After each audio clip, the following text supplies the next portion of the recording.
Item ಯಾವುದೇ ಇರಲಿ try ಮಾಡಿ ಆಚಿ ಚಿಕನ್ ಮಸಾಲಾ. ಆಚಿ ಚಿಕನ್ ಮಸಾಲಾ. ಇಂದು 12ನೇ ಅಂತಾರಾಷ್ಟ್ರೀಯ ಯೋಗ ದಿನಾಚರಣೆ. ಹೀಗಾಗಿ ವಿಶ್ವದಾದ್ಯಂತ ಯೋಗಾಸನ ಕಾರ್ಯಕ್ರಮಗಳನ್ನು ಆಯೋಜನೆ ಮಾಡಲಾಗಿದೆ. ಕೇವಲ ಭಾರತ ಅಷ್ಟೇ ಅಲ್ಲ, ವಿಶ್ವದಾದ್ಯಂತ ಯೋಗಾಸನ ಕಾರ್ಯಕ್ರಮಗಳನ್ನು ಆಯೋಜನೆ ಮಾಡಲಾಗಿದೆ. ಕೋಲ್ಕತ್ತಾದಲ್ಲಿ ಪ್ರಧಾನಿ ಮೋದಿ ಯೋಗ ಕಾರ್ಯಕ್ರಮದಲ್ಲಿ ಭಾಗಿಯಾಗಿದ್ದಾರೆ. ಕೋಲ್ಕತ್ತಾದ ಐತಿಹಾಸಿಕ ರೆಡ್ ರೋಡ್ನಲ್ಲಿ ಪ್ರಧಾನಿ ಮೋದಿ ಯೋಗಾಭ್ಯಾಸದಲ್ಲಿ ಭಾಗಿಯಾಗಿದ್ದಾರೆ. ಪ್ರಧಾನಿ ಜೊತೆ 30,000 ಜನ ಇವತ್ತು ಯೋಗಾಭ್ಯಾಸದಲ್ಲಿ ಭಾಗಿಯಾಗ್ತಿದ್ದಾರೆ. ಆರೋಗ್ಯಕರ ವೃದ್ಧಾಪ್ಯಕ್ಕಾಗಿ ಯೋಗ ಅನ್ನುವಂಥ ಧ್ಯೇಯವಾಕ್ಯ ಈ ಬಾರಿ. ಈ ಧ್ಯೇಯವಾಕ್ಯದೊಂದಿಗೆ 12ನೇ ಅಂತಾರಾಷ್ಟ್ರೀಯ ಯೋಗ ದಿನಾಚರಣೆಯನ್ನ ಆಚರಣೆ ಮಾಡಲಾಗ್ತಾ ಇದೆ. ಪಶ್ಚಿಮ ಬಂಗಾಳದ ಕೋಲ್ಕತ್ತಾದಲ್ಲಿ ಪ್ರಧಾನಿ ನರೇಂದ್ರ ಮೋದಿ ಯೋಗಾಭ್ಯಾಸ ಕಾರ್ಯಕ್ರಮದಲ್ಲಿ ಭಾಗಿಯಾಗಿರೋದನ್ನು ನೋಡ್ತಾ ಇದ್ದೀರಾ. ಸುಮಾರು 30,000 ಜನ ಈ ಕಾರ್ಯಕ್ರಮದಲ್ಲಿ ಭಾಗಿಯಾಗಿದ್ದಾರೆ. ಜೊತೆಗೆ 6 ಲಕ್ಷಕ್ಕೂ ಹೆಚ್ಚು ಸಂಸ್ಥೆಗಳು ಇವತ್ತು ಪ್ರಧಾನಿ ನರೇಂದ್ರ ಮೋದಿ ಅವರ ಜೊತೆ ಈ ಕಾರ್ಯಕ್ರಮದಲ್ಲಿ ಭಾಗಿಯಾಗೋದಕ್ಕೆ ಉತ್ಸುಕವಾಗಿದೆ. ವರ್ಚುವಲಿ ಇಷ್ಟೊತ್ತು ಯೋಗದ ಮಹತ್ವ, ಯೋಗ ದಿನಾಚರಣೆಯ ಕುರಿತು ಸ್ವತಃ ಪ್ರಧಾನಿ ನರೇಂದ್ರ ಮೋದಿ ಅವರು ಕೂಡ ಮಾತಾಡ್ತಾ ಇದ್ರು. ಅಂದ್ರೆ ಯೋಗದ ಹಿನ್ನೆಲೆ ಏನು, ಯಾತಕ್ಕಾಗಿ ಯೋಗವನ್ನು ನಾವು ಅಭ್ಯಾಸ ಮಾಡಬೇಕು, ಕೇವಲ ದೇಹದ ಹಿತಕ್ಕೋಸ್ಕರ ಮಾತ್ರವಲ್ಲದೆ ಮನುಷ್ಯ ಮತ್ತೆ ಪ್ರಕೃತಿಯೊಡನೆ ಯಾವ ರೀತಿಯ ಸಮತೋಲನವನ್ನು ಅದು ಕಾಪಾಡುತ್ತೆ, ಯೋಗ ಹುಟ್ಟಿದ್ದು ಹೇಗೆ, ಭಾರತ ಯೋಗದಂಥ ಮಹತ್ವದ ಕೊಡುಗೆಯನ್ನ ವಿಶ್ವಕ್ಕೆ ಕೊಟ್ಟಿರುವ ಪರ್ಯಾಯ ಎಲ್ಲದರ ಬಗ್ಗೆಯೂ ಕೂಡ ಪ್ರಧಾನಿ ನರೇಂದ್ರ ಮೋದಿ ಅವರು ಮಾತನಾಡ್ತಾ ಇದ್ರು. ಕೋಲ್ಕತ್ತಾ ಸೇರಿದ ಹಾಗೆ ಇವತ್ತು ದೇಶದ ಹಲವು ಭಾಗಗಳಲ್ಲಿ ಸಾಕಷ್ಟು ಈ ರೀತಿಯ ಕಾರ್ಯಕ್ರಮಗಳು ಆಯೋಜನೆ ಆಗಿದೆ. ಇನ್ನು ನವದೆಹಲಿಯಲ್ಲಿ ಕೂಡ ಯೋಗಾಭ್ಯಾಸ ಕಾರ್ಯಕ್ರಮದಲ್ಲಿ ಇವತ್ತು ಬಾಲಿವುಡ್ ನಟ ಅಕ್ಷಯ್ ಕುಮಾರ್ ಭಾಗಿಯಾಗಿರೋದನ್ನ ಮತ್ತೊಂದು ಕಡೆ ನೀವು ಗಮನಿಸ್ತಾ ಇದ್ದೀರಾ. ಅದು ನವದೆಹಲಿಯಲ್ಲಿ ಆಯೋಜನೆ ಆಗಿರುವಂತಹ ಕಾರ್ಯಕ್ರಮ. ಮತ್ತೊಂದು ಕಡೆ ಕೋಲ್ಕತ್ತಾದಲ್ಲೂ ಕೂಡ ಈಗಾಗಲೇ ಪ್ರಧಾನಿ ಮೋದಿ ಯೋಗಾಭ್ಯಾಸ ಕಾರ್ಯಕ್ರಮದಲ್ಲಿ ಭಾಗಿಯಾಗಿದ್ದಾರೆ. ರೆಡ್ ರೋಡ್ ನಲ್ಲಿ ಈ ಐತಿಹಾಸಿಕ ಕಾರ್ಯಕ್ರಮದಲ್ಲಿ ಇವತ್ತು ಪ್ರಧಾನಿ ಮೋದಿ ಭಾಗಿಯಾಗಿರುವುದು. ಅವರೊಟ್ಟಿಗೆ ಸುಮಾರು 30,000 ಜನ ಇವತ್ತು ಯೋಗಾಭ್ಯಾಸದಲ್ಲಿ ಅಲ್ಲಿ ಭಾಗಿಯಾಗ್ತಿದ್ದಾರೆ. ದೇಶದ ಹಲವೆಡೆ, ರಾಜ್ಯವೂ ಸೇರಿದ ಹಾಗೆ ಈ ರೀತಿಯಾದಂತಹ ಸಾಕಷ್ಟು ಕಾರ್ಯಕ್ರಮಗಳನ್ನ ಇವತ್ತು ಆಯೋಜನೆ ಮಾಡಲಾಗಿದೆ. ರಾಜ್ಯದಲ್ಲೂ ಕೂಡ ಯೋಗ ದಿನಾಚರಣೆಯ ಹಿನ್ನೆಲೆಯಲ್ಲಿ ಇವತ್ತು ಕಾರ್ಯಕ್ರಮಗಳ ಆಯೋಜನೆಯಾಗಿದೆ. ರಾಜ್ಯಪಾಲರು ತಾವರ್ ಚಂದ್ ಗೆಹ್ಲೋಟ್ ಅವರು ಕೂಡ ಯೋಗಾಭ್ಯಾಸ ಕಾರ್ಯಕ್ರಮದಲ್ಲಿ ಭಾಗಿಯಾಗಿರೋದನ್ನು ನಾವು ಗಮನಿಸಬಹುದು. ಸಚಿವ UT ಖಾದರ್ ಅವರು ಕೂಡ ಅವರೊಟ್ಟಿಗಿದ್ದಾರೆ. ಮೈಸೂರಿನಲ್ಲಿ ಆಯೋಜನೆ ಆಗಿರುವಂತಹ ಕಾರ್ಯಕ್ರಮ ಇದು. ಪ್ರತಿ ಬಾರಿಯೂ ಕೂಡ ಮೈಸೂರಿನಲ್ಲಿ ಅಂತಾರಾಷ್ಟ್ರೀಯ ಯೋಗ ದಿನಾಚರಣೆಯನ್ನು ಇದೇ ರೀತಿ ಗಣ್ಯರು, ಪ್ರಮುಖರು ಎಲ್ಲ ಸೇರಿ ಯೋಗ ದಿನಾಚರಣೆಯನ್ನು ಅಭ್ಯಾಸ ಮಾಡ್ತಾರೆ. ಅದೇ ರೀತಿ ಈ ಬಾರಿಯೂ ಕೂಡ ಸಚಿವ UT ಖಾದರ್ ಮತ್ತೆ ರಾಜ್ಯಪಾಲರಾದಂಥ ತಾವರ್ ಚಂದ್ ಗೆಹ್ಲೋಟ್ ಅವರು ಯೋಗಾಭ್ಯಾಸದಲ್ಲಿ ಭಾಗಿಯಾಗಿ 12ನೇ ಅಂತಾರಾಷ್ಟ್ರೀಯ ಯೋಗ ದಿನಾಚರಣೆಯಲ್ಲಿ ಭಾಗಿಯಾಗಿರೋದನ್ನು ನಾವು ಗಮನಿಸ್ತಾ ಇದ್ದೀವಿ. ಇನ್ನು ಕೋಲ್ಕತ್ತಾದಲ್ಲಿ ಪ್ರಧಾನಿ ನರೇಂದ್ರ ಮೋದಿ ಅವರು 30,000 ಜನರೊಟ್ಟಿಗೆ ಇವತ್ತು ಯೋಗಾಭ್ಯಾಸದಲ್ಲಿ ಭಾಗಿಯಾಗಿದ್ದಾರೆ. ಅದಕ್ಕೂ ಮುಂಚೆ ಅವರು ಮಾತಾಡ್ತಾ ಇದ್ರು, ಯೋಗದ ಮಹತ್ವ ಏನು, ಯಾಕೆ ನಾವು ಪ್ರತಿಯೊಬ್ಬರೂ ಕೂಡ ಯೋಗಾಭ್ಯಾಸ ಮಾಡಬೇಕು, ಅದರ ಉಪಯೋಗಗಳೇನು, ಮತ್ತೆ ಈ ಬಾರಿಯ ಧ್ಯೇಯವಾಕ್ಯ ಇದೆಯಲ್ಲ ಅದು ಎಷ್ಟು ಅರ್ಥಪೂರ್ಣವಾದದ್ದು ಅನ್ನೋ ಎಲ್ಲ ವಿಚಾರಗಳಿಗೆ ಸಂಬಂಧಪಟ್ಟ ಹಾಗೆ ಪ್ರಧಾನಿ ನರೇಂದ್ರ ಮೋದಿ ಅವರು ಮಾತನಾಡ್ತಾ ಇದ್ರು. ಮೋದಿ ಭಾರತದ ಪ್ರಧಾನಿಯಾದ ನಂತರ ವಿಶ್ವಸಂಸ್ಥೆಗೆ ಮನವಿ ಮಾಡಿ ಅವರ ಗಮನಕ್ಕೆ ತಂದು 2015 ಜೂನ್ 21ರಿಂದ ಅಂತಾರಾಷ್ಟ್ರೀಯ ಯೋಗ ದಿನಾಚರಣೆ ಆರಂಭ ಆಗಿದ್ದು, ಇಡೀ ವಿಶ್ವ ಮಟ್ಟದಲ್ಲಿ ಯೋಗವನ್ನು ಅಭ್ಯಾಸ ಮಾಡಲಾಗುತ್ತೆ. ಇದು ಭಾರತದಿಂದ ಹುಟ್ಟಿದಂತಹ ಯೋಗಾಭ್ಯಾಸ ಇವತ್ತು ಇಡೀ ವಿಶ್ವದಾದ್ಯಂತ ವ್ಯಾಪಿಸಿದೆ. ಕಾರಣ ಕೇವಲ ಇದು ದೈಹಿಕ ಕಸರತ್ತಲ್ಲ, ಅಥವಾ ದೇಹದ ಆರೋಗ್ಯಕ್ಕೆ ಮಾತ್ರ ಸೀಮಿತವಾಗಿ ಯೋಗವನ್ನು ಮಾಡೋದಲ್ಲ, ಅಥವಾ ಯಾವುದೇ ಒಂದು ಧರ್ಮ ಜಾತಿಗೆ ಅದು ಮಾತ್ರ ಸೀಮಿತವಾಗಿರುವಂಥದ್ದಲ್ಲ.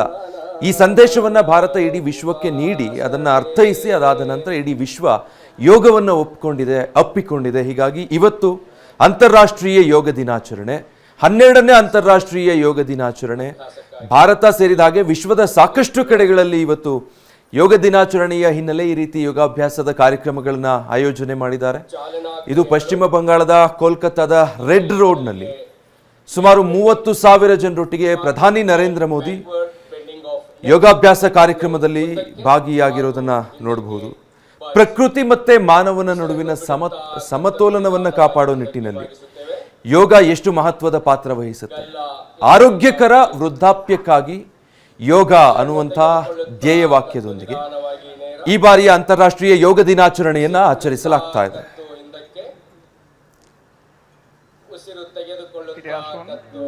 इस तरह एक हाथेर दुटो ಆಸನಗಳ ಅಭ್ಯಾಸವನ್ನು ಮಾಡುತ್ತೇವೆ. ಮೊದಲಿಗೆ ನಿಂತು ಮಾಡುವ ಆಸನಗಳು. ಸಮಸ್ಥಿತಿಯಲ್ಲಿ ನಿಂತುಕೊಳ್ಳುತ್ತೇವೆ.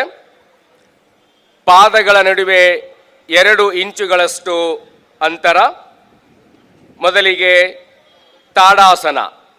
ತಾಡ ಎಂದರೆ ತಾಳೆ ಮರ, ಪಾಮ್ ಟ್ರೀ.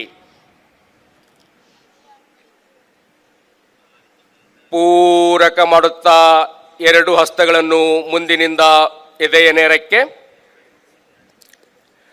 ಹಸ್ತಗಳು ಒಂದಕ್ಕೊಂದು ಅಭಿಮುಖ. ಹಸ್ತಗಳ ಬೆರಳುಗಳನ್ನು ಇಂಟರ್ಲಾಕ್ ಮಾಡುತ್ತೇವೆ. ಹಸ್ತಗಳನ್ನು ಹೊರಮುಖ ಮಾಡುತ್ತೇವೆ. ಪೂರಕ ಮಾಡುತ್ತಾ ಕೈಗಳನ್ನು ನಿಧಾನವಾಗಿ ಸಂಪೂರ್ಣ ಮೇಲಕ್ಕೆ, ತುದಿಗಾಲ ಮೇಲೆ ಬರುತ್ತೇವೆ. ಸ್ಥಿತಿಯಲ್ಲಿ ಸಹಜ ಉಸಿರಾಟ. ಈ ಆಸನವನ್ನು ಅಭ್ಯಾಸ ಮಾಡುವುದರಿಂದ ದೇಹದಲ್ಲಿ ಸ್ಥಿರತೆ ಉಂಟಾಗ್ತದೆ. ಬೆನ್ನು ಹುರಿಯ ಸಮಸ್ಯೆ ನಿವಾರಣೆಯಾಗುತ್ತದೆ. ನಿಧಾನವಾಗಿ ರೇಚಕ ಮಾಡುತ್ತಾ ಪಾದಗಳನ್ನು ಕೆಳಕ್ಕೆ, ಕೈಗಳನ್ನು ಬಿಡಿಸಿಕೊಂಡು ಪಕ್ಕದಿಂದ ನಿಧಾನವಾಗಿ ಕೆಳಗೆ. ಪಾದ ಹಸ್ತಾಸನ. ಪೂರಕ ಮಾಡುತ್ತಾ 2 ಕೈಗಳನ್ನು ಮುಂದಿನಿಂದ ಸಂಪೂರ್ಣ ಮೇಲೆ,